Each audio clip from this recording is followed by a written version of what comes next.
Goto to ilog.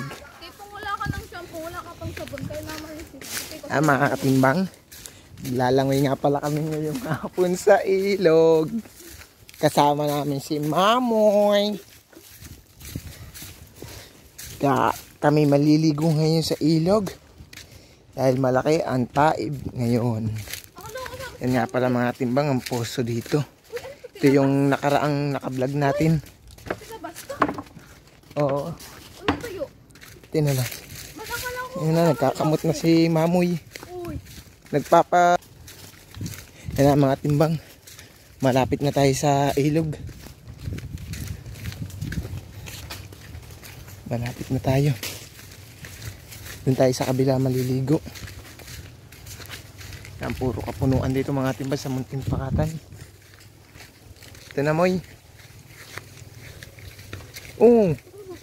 Tandaan. Yan o, walang kasawaan mga katimbang sa paglalangoy o. Halos araw-araw nandito sa ilog tong batang to. Marunong na pati ito maglangoy, batang to. Yan mga katimbang, naririnig na namin yung mga bangkang nadaan sa ilog. May kasama pa tayong aso.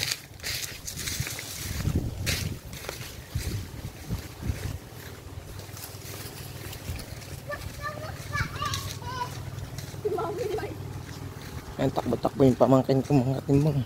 Excited na sigurong maglangoy. Ayan mga katimbang, natatanaw ko ng ilog. Mukhang may mga naglalangoy din ah. Brownie. Ah.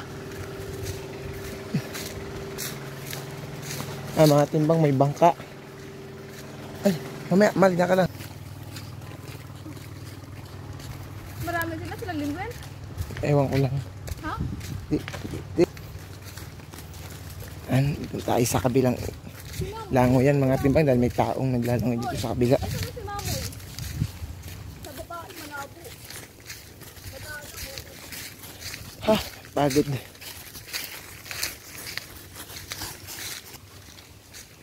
Mga timbang. Na tayo, takbo-takbo na yung pamangkin ko. Excited na maglangoy oh. Yan na oh. Yan mga timbang. Takbo-takbo na. Langoy na siya.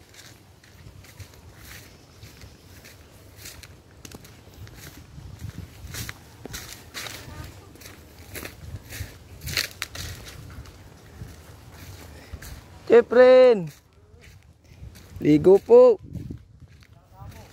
Sila Mamoy po.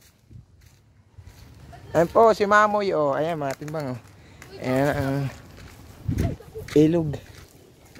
Ayan ang ilog dito sa ating pakatan. Ayan.